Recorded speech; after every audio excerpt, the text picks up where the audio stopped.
Bismillahirrahmanirrahim. Assalamualaikum warahmatullahi wabarakatuh. Salam sejahtera buat kita semua.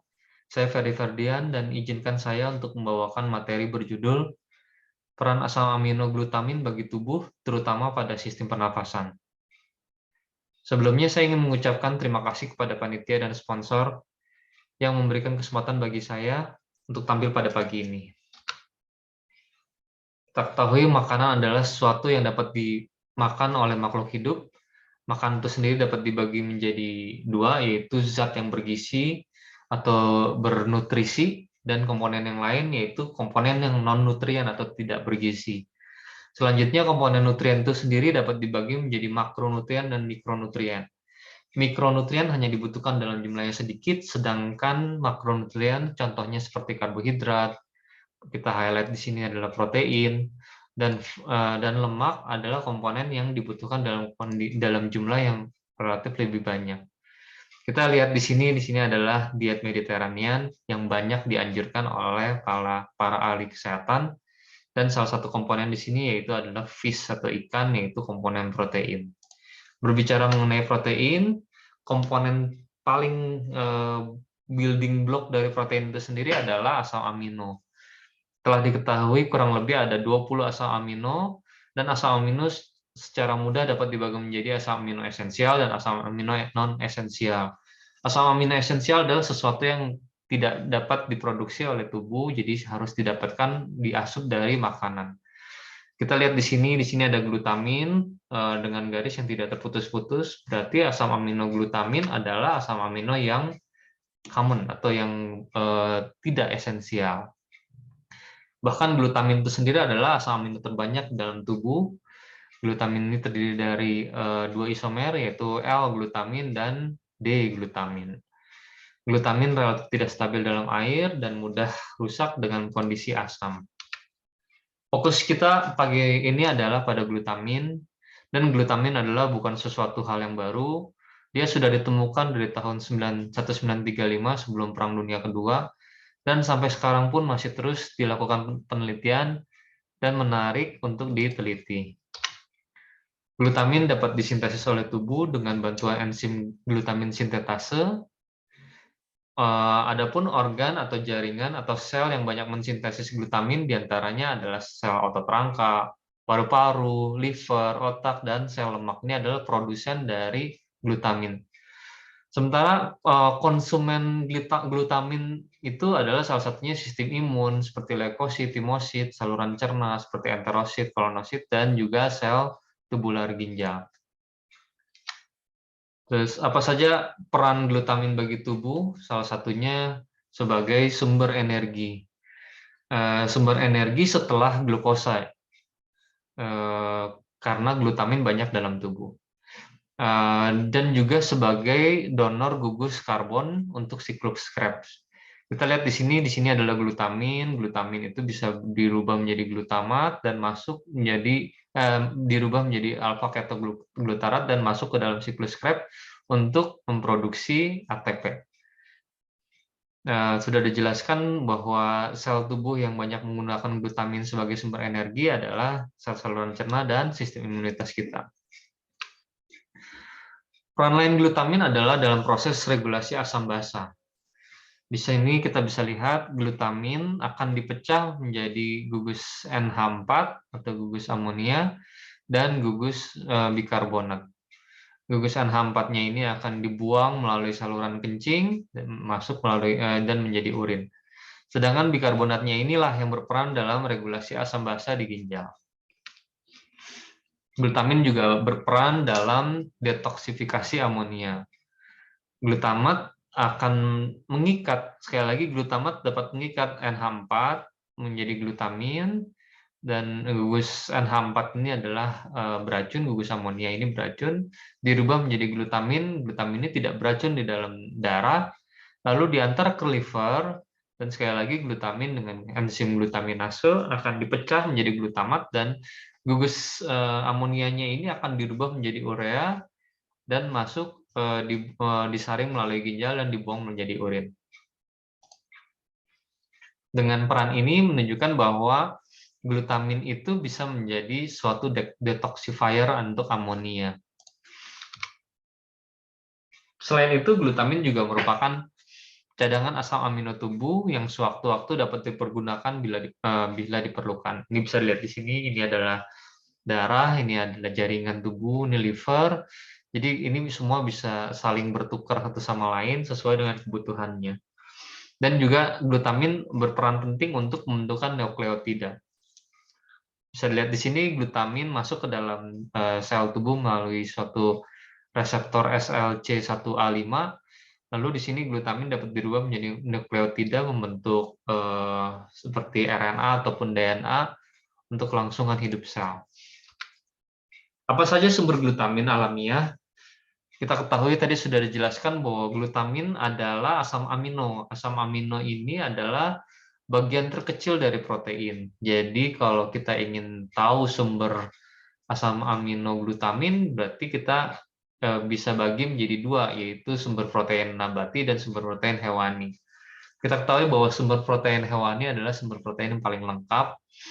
Contohnya di sini bisa didapat dari hewan, terutama hewan seafood, hewan laut, ikan, udang, kepiting, terus daging-dagingan, ayam, sapi, domba, terus habis itu produk dairy, contohnya susu, yogurt, bisa juga melalui telur.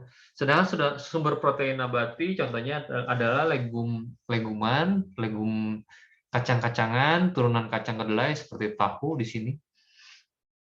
Dan dikatakan bahwa glutamin itu relatif banyak di dalam sayuran maupun sumber protein hewani. Jadi mudah didapatkan sebetulnya.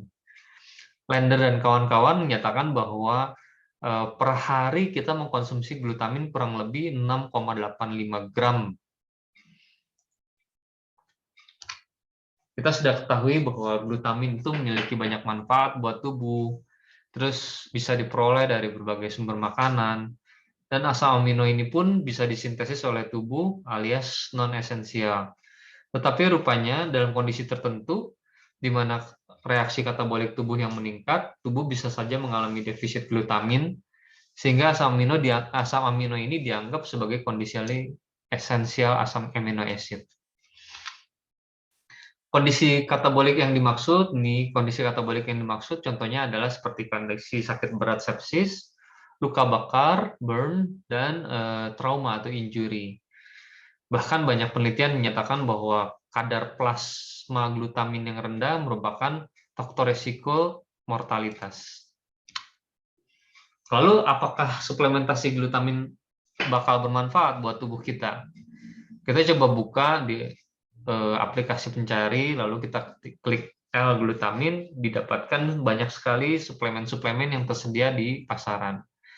Dengan kata lain bahwa ini bukan produk yang susah untuk kita cari sebenarnya. Lalu apakah ini bermanfaat? Kita coba tilik satu-satu. Tadi salah satu sistem organ yang menggunakan atau sebagai konsumen dari glutamin tersering adalah saluran cerna. Dan rupanya penelitian-penelitian yang menghubungkan dengan saluran cerna dan peran glutamin ini relatif banyak. Contoh adalah penelitian yang ditulis oleh Zhao dan kawan-kawan pada tahun 2018 ini. Ini adalah penelitian randomized control trial di USA dengan jumlah sampel 115 pasien IBS yang pasca infeksi dengan dominan diare, PI-IBSD. Dikatakan bahwa penelitian ini secara bermakna bahwa suplementasi glutamin dapat mengurangi gejala. Nah, ini ada penelitian lain, tepatnya ini systemic review yang ditulis oleh Severo dan kawan-kawan. Ini paling baru tahun 2021 dan diterbitkan di Clinical Nutrition Expand 2021 atau European. Ada 7 research artikel atau original artikel yang sumbernya dari 3 negara, yaitu Inggris, Jerman, dan India.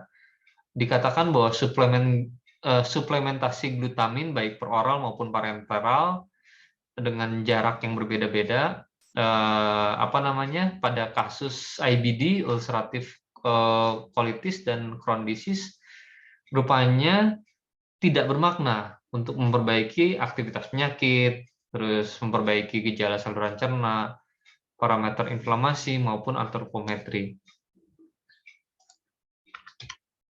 Bagaimana dengan kasus post-operasi? Tadi sudah dijelaskan pada slide sebelumnya bahwa salah satu kondisi perkatabolik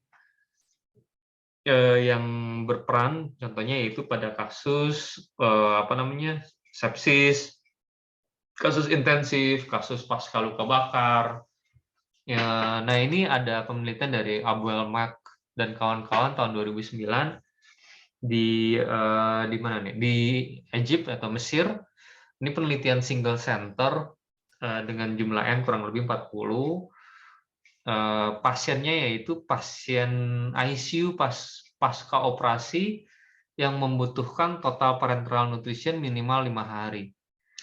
Dikatakan bahwa pada grup intervensi yang diberikan suplementasi glutamin parenteral, insiden pneumonia, infeksi luka operasi, sepsis, ISK, klepsinya lebih rendah.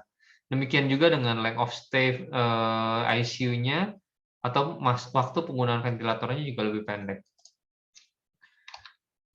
Nah, ini ada penelitian yang lain yang dibuat oleh Tau dan kawan-kawan dengan dari Cochrane. Ini penelitian Cochrane, meta-analisis sekitar 4.000-an pasien pasca operasi mayor, didapatkan bahwa resiko komplikasi infeksi menurun 21% dengan suplementasi glutamin dengan P kurang dari 0,001 alias sangat-sangat bermakna.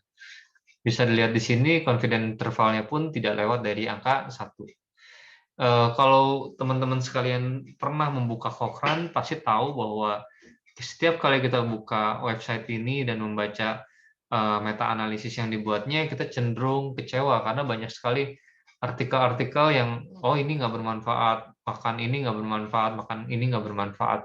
Rupanya pada penelitian yang dibuat oleh Tau ini bermakna sekali gitu. Jadi hal tersebut diamini sampai sekarang. Salah satunya adalah panduan Eropa S-Pen 2021 yang dibuat oleh Weiman dan kawan-kawan. Dikatakan bahwa suplementasi glutamin parenteral secara evidence based dapat memperpendek length of stay dan juga mencegah infeksi pada pasien-pasien pasca operasi. Jadi ini bisa dilihat di sini. Suplementasi glutamin parenteralnya yaitu dengan dosis 0,35 gram per kilogram berat badan, kurang lebih sekitar 17,5 gram untuk berat badan 50 kg. Pada kasus trauma kritis dan kasus luka bakar juga demikian. Singer dan kawan-kawan, ini juga penelitian S-Pen tahun 2019, dikatakan bahwa suplementasi glutamin enteral dapat dipertimbangkan pada kasus luka bakar dan pasien critically ill trauma. Dengan dosis pemberiannya mirip dengan parenteral, tadi kalau parenteral 0,35, kalau ini 0,3 gram per kilogram berat badan, atau mudahnya kalau misalnya pasiennya berat badan 50 kg, kurang lebih 15 gram glutamin enteral per harinya. Nah, bagaimana dengan kasus intensif? Ini ada review sistemik yang menyimpulkan bahwa suplementasi glutamin parenteral dapat menurunkan resiko kematian 22%, menurunkan resiko infeksi kurang lebih 19%, dan length of stay-nya yang lebih pendek. Pada kasus intensif ini sama ya, ada review lain yang menyimpulkan bahwa suplementasi glutamin parenteral merupakan suatu standard of care di ICU dan kadar plasma glutamin berkorelasi dengan kematian. Tadi sudah dijelaskan sebelumnya. Ini ada penelitian dilakukan oleh Blau dan kawan-kawan yang menghubungkan kadar plasma glutamin dalam darah dihubungkan dengan length of stay dan kematian. Kita lihat di sini dari tabel ini bisa dilihat bahwa yang bermakna adalah yang sepsis. Jadi kadar plasma glutamin pada penderita sepsis dan politrauma itu secara bermakna lebih rendah. Tetapi sayangnya rendahnya kadar plasma glutamin tidak berkorelasi dengan length of stay dan kematian. Ada penelitian pada kasus metabolik yang dibuat oleh Mansur dan kawan-kawan tahun 2015 pada pasien DM tipe 2, dikatakan bahwa pemberian oral glutamin selama 6 minggu dapat menurunkan berat badan, walaupun secara statistik tidak bermakna, dapat mengecilkan lingkar pinggang, dapat menurunkan tekanan darah sistol, bahkan menurunkan gula darah puasa dan HbA1c secara bermakna bila dibandingkan dengan wing placebo-nya. Ini ada sebuah penelitian. Nah, kita maju pada penelitian yang dihubungkan dengan kasus paru. Fokus kita pada paru. Ada sebuah penelitian preklinik yang dilakukan pada tikus percobaan. Tikus percobaannya ini bagi menjadi dua kelompok. Satu kelompok diberikan diet yang mengandung glutamin selama 10 hari, satu lagi tidak diberikan, dia hanya diberikan diet biasa. Lalu semua tikus-tikus tersebut dilakukan eksperimen injuri paru dengan asam klorida intratrakeal, dimasukin asam klorida, lalu semua tikusnya itu dikorbankan, lalu paru-parunya dibilas, diambil bilasan bronkoalveolarnya, dan diambil juga serum dari tikus-tikus tersebut. Hipotesisnya adalah pemberian glutamin itu memiliki efek anti-inflamatori dan bisa mencegah terhadap akut lung injury dengan yang diinduksi dengan pemberian asam atau pemberian lipopolisakarida. Rupanya penelitian ini membuktikan benar bahwa pemberian diet glutamin mungkin berkontribusi terhadap turunnya ekspresi reseptor for advanced glycation end product atau RAGE dan turunnya produksi pro-inflammatory sitokin ketika tikus tersebut diinduksi dengan ALI. Ini sebuah penelitian preklinik lain pada tikus percobaan yang dimasukkan ke dalam chamber atau ruangan hiperoksia, ruangan tinggi kadar oksigen. Didapatkan bahwa pada kelompok tikus yang disuntikan glutamin, terdapat perbedaan bermakna terhadap kadar TNF-alfa dan interleukin 6 di bilasan paru-parunya. Rupanya glutamin itu sendiri berkontribusi dalam peningkatan kadar glutathione dalam tubuh. Jadi bisa dilihat di sini glutamin masuk ke dalam sel lalu dirubah menjadi glutamat. Glutamat bisa berikatan dengan sistein dan juga berikatan dengan glisin membentuk glutathione atau tripeptide yang berperan penting dalam menetralisir racun. Glutathione merupakan antioksidan yang diproduksi secara alamiah oleh tubuh dan berperan penting dalam untuk menangkal radikal bebas. Penelitian preklinik lain pada tikus coba yang disuntikan glutamin intraperitoneal didapatkan bahwa glutamin dapat menurunkan aktivitas sitosolik fosfolipase yang berperan penting dalam hiperreaktivitas saluran nafas pada tikus yang diinduksi asma. Jadi bisa dilihat di sini, ini histologi paru, fokus pada bronkus dan mukusnya bisa dilihat di sini yang dengan suplementasi glutamin itu paru-parunya bronkusnya efektivitas CLPA-nya, CLPA2-nya ini lebih rendah semuanya. Terus penelitian klinik randomized control trial di Turki pada pasien PPOK, ini penelitian PPOK, sayangnya tidak didapatkan suatu hal yang bermakna dengan suplementasi glutamin dengan N-alanil glutamin 20 gram. Nah, bagaimana dengan kasus pada COVID? Penelitian terkait suplementasi glutamin pada COVID ini contohnya adalah yang ditulis oleh Cengiz dan kawan-kawan di Turki. Ini penelitian open label dengan jumlah N kurang lebih 60 pasien COVID yang dengan suplementasi glutamin oral, jadi pasien COVID, rupanya durasi hospitalisasi pada pasien yang diberikan dengan glutamin itu lebih pendek dibandingkan yang tidak disuplementasi dengan glutamin. Dan kebutuhan ICU-nya pun lebih rendah bila dibandingkan dengan yang tidak disuplementasi. Tapi untuk mortalitas tidak bermakna. Ada sebuah penelitian terkait suplementasi glutamin parenteral, tapi penelitian tersebut sampai sekarang belum ada publikasinya. Jadi untuk take home message-nya, glutamin adalah asam amino yang dapat disintesis oleh tubuh, tetapi dalam keadaan tertentu, di mana tubuh mengalami reaksi katabolik berlebih, bisa terjadi depresi glutamin. Depresi glutamin ini membuktikan bahwa suplementasi glutamin mungkin saja bermanfaat. Nah, ini makanya saya highlight pada kasus tertentu. Tadi sudah dijelaskan kasus apa saja yang bermanfaat. Contohnya yaitu kasus pasca operasi, kasus luka bakar, trauma kritis, dan perawatan intensif. Kita ketahui peran alami dari glutamin ini secara natural dalam tubuh, dia adalah sumber energi, sumber karbon, sumber nitrogen, untuk regulasi asam basa dan juga detoksifikasi amonia di liver. Bagaimana dengan fokus pada sistem pernapasan? Rupanya pada kondisi paru-paru seperti akut lung injury, asma, PPOK, COVID, dibutuhkan penelitian lebih lanjut.